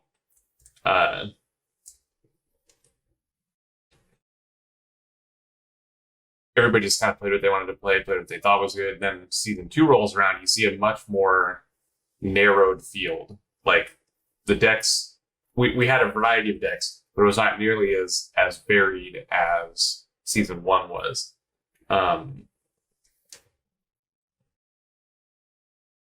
And I found season 2 to be more fun and more competitive than season 1. So season 3 here, the world looks a lot different in season 3, where I think the decks are still, like the range of decks has narrowed to like about the same as season 2, but the kind of decks are very different. Something that Matt and Christian were talking about with me last week was that the Ashes community in general doesn't like to play the same thing, and they don't like to play the thing that won like the last tournament, and that's exactly what we're seeing. Like this season, you'll see there's a lot more wide decks, there's a lot more burn decks. Obviously Matt is playing a mill deck that we had a mill deck in season 1, didn't have a mill deck in season 2. But you're just seeing a lot of these decks that they're just not battlefield decks, and it's very different. But I think that I think they're very cool, and I do still think it's very competitive. As you see, as you look at the list, we have several James decks. We have several Fallen decks. We have several of these Namine burn decks. So even though there are different kinds of decks we saw in season 2, we're still seeing like the same archetype played several times in the season. So the Namine decks in particular, I think, are ones to watch because I think the games are very interesting. And obviously, like I think Matt Bauer's games are very interesting because he's playing middle, and it's just kind of a different strategy to what we're watching normally. But I don't know what's going to win. I have been excited to play my matches so far, so it's good. Yeah, Cam, you got the red idea. Always enjoy it. I mean, you should try to win. I know you should try to win. I know you do because you're an experienced player, but enjoy it. That's the most important thing. So we had a pretty effective Lightbringer there while I was gabbing away that tapped the Gilder. And now we're having a Vengeance. So this is like the Vengeance turn I was talking about, and I think it could have been a little bigger than what he did. So it looks like he just Vengeance for 1.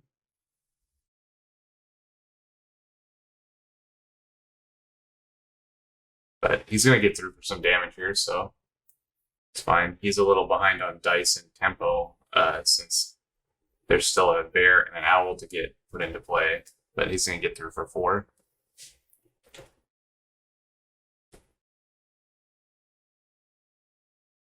And yeah, Warrior, there's a lot of echoes. Echo is just very good. I was surprised at the lack of echo in season 2. I was pretty close to playing echo. Just, he's one of those Phoenix Borns that, like, both his Phoenix Born ability and his loyalty card are very relevant and powerful. So even though I don't think he's as good as Odette in a vacuum, he's definitely in like the number 1 tier of Phoenix Borns, I think. And I agree with you, Warrior. I think he's good. I don't know if we've seen him at his best. I would think that one of the Echo decks in this season has to be pretty close to what you like would consider best Echo. I mean, the reaching for the literal best, obviously, I've talked about this on the stream quite a bit, like looking for the best deck. The general idea is that you're never going to get the best deck. This isn't Magic the Gathering or Pokemon or whatever, where there's tens of thousands of games played all the time, digitally or otherwise, to narrow it down like that. So as long as you come close, like the difference between the difference between having a Hammer Knight or a Swordsman in your Echo deck is just like, would I rather play those colors? The thing operates very similarly. So, even if you have an Echo deck that's, completely different colors than another Echo deck, it can still function very similarly where, like, they want to get multiple night attacks through with Chaos Gravity. Maybe they have, like, the cheeky, like, Echo your own guy, then play Neil going on, that kind of stuff. But in general, I think, yeah, Matt, he's very versatile. I would say that, like, there is an optimal build. Like, it just mathematically, it kind of has to exist, but it's dependent upon the meta. So, like, for this season specifically, the optimal build might not be the same as it would have been for the pool of decks in season 2. But there has to be one that's like, 2% better than the others. It's just like very hard to reach that. Like the first 95% of the deck is easy, and then like the last 5% of tuning is hard. So I think that probably at least one of the Echo decks this season is close, but we'll just see, because I mean, I can't say for certain that the Echo deck is the best deck in the meta, but obviously people think he's powerful. I think he's powerful, and there's a lot of them this season. We had 5 Heralds last season, 5 Echoes this season. So here we've just seen a couple summons back and forth. Frostback Bear still just attacking for 2. I think it's plenty good. the James deck really needs like he's gonna need a big swing here at some point, and I'm not sure he's gonna get it through the board of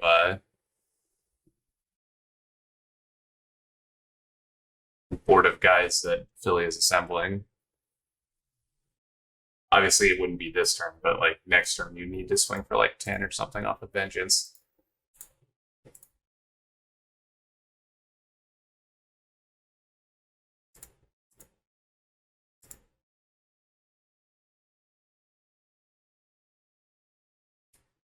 King of Odonata, thank you for the follow. We appreciate it very much. Everybody that follows and subs, it's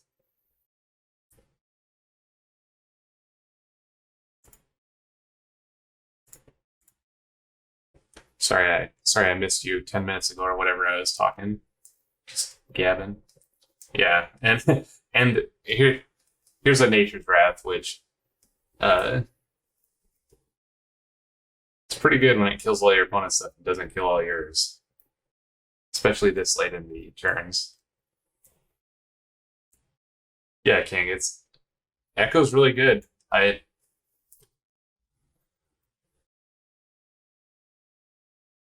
think he's in the top tier of Phoenix ones. And he's really interesting because of some of the unique stuff he does. Like when you look at like compare like Odette and Rin, right? Like I think Odette is better than Rin, but when you look at what they actually do, you know, both loyalty cards are essentially a removal spell, and both Phoenixborn abilities are like battlefield interaction. And obviously Enter the Fray is nutso and Ice Buff is just okay. But, you know, essentially you can take Odette plus 3 swords or Rin plus 3 Furies and play the additional like same 27. And the decks would come out very similarly. And that's not to say that there's not some build around me things in either of those decks, but in general, I feel kind of the same way about Aradel, though I'm not very high on Jaguar. You know, just kind of like. But when you look at Echo specifically, I think he's up there in power level, but also he's like has a lot of build around me type stuff where the cards you put in your deck have this like extra ceiling that you can add to them for power level based on the synergy they have with Chaos Gravity or based on the synergy they have with I think his ability is called Gravity Flux. I'm not sure. And yeah, and King, like I personally don't think that Rhino is ever going to be like very competitive, but it's super fun. And obviously like Chaos Gravity is great when you have a 7/5 in play. Or Gravity Flux is great when you have a 7/5 in play. So we got some counters on the Guild Link, but the battlefield advantage is huge in favor of Philly here going into round 3. And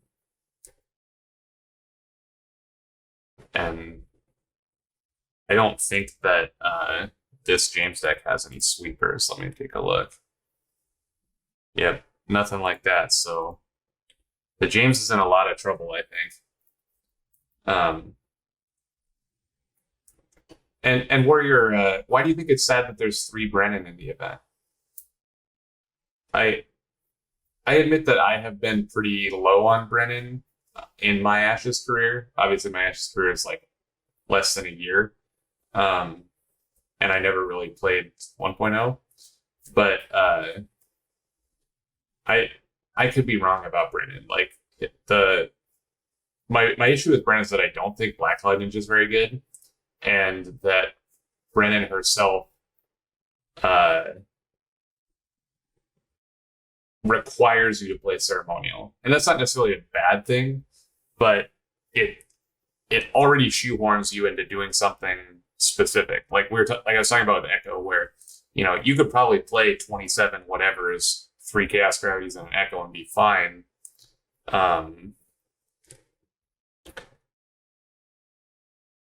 But you also have this build around me stuff. Well, the Brennan, forces the build around me because you can't essentially ignore the Brennan ability because Ninja is not very good. So you can't build around Ninja. So if you're just going to play a blank Phoenix board, you might as well be playing Aradel or something. So you want to be building some kind of weird, like, sack deck to get the Brennan ability off. Oh, I see what you're saying, Warriors, that Echo specifically, like Brennan specifically, has some interesting things to do against Chaos Gravity. I see. And that makes sense. I think in general, like, the amount of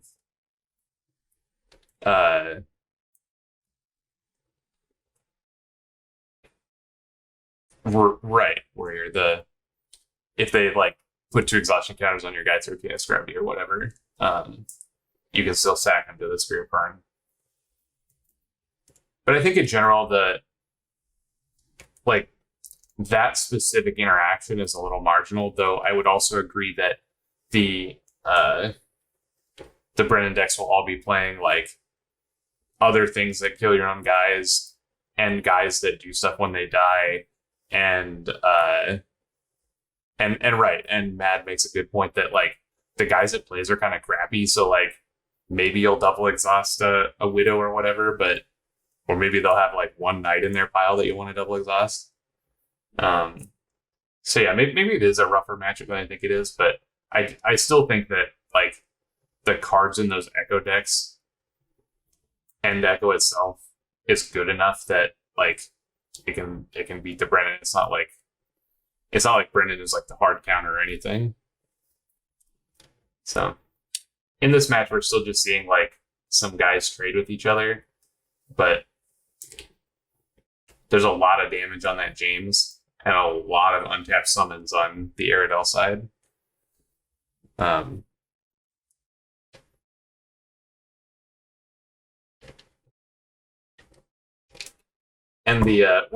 we're in range now where the mini burn spells of the Aradel deck are turning very lethal. So Josh plays a Call Upon the Realms, makes some goats.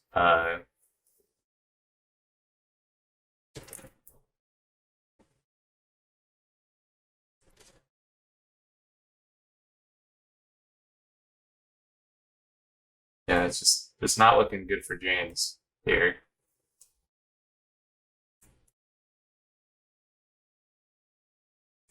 He makes a goat, and a horse.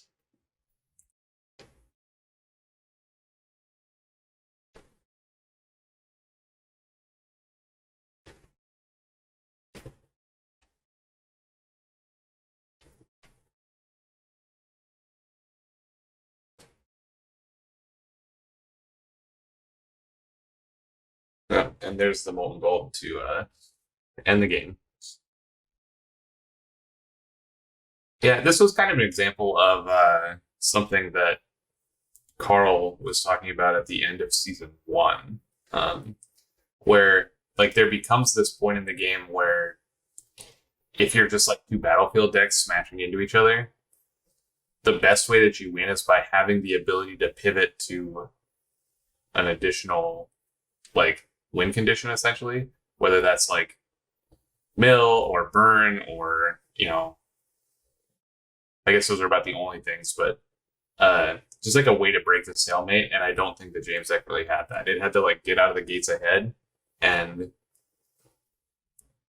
it didn't really do that. And we saw like the failings of Guild Link, right? Where the one time he killed the bear with the Guild Link, it was super good. But then after that, I don't even think he activated in the game because he'd just be killing like monk spirits or whatever.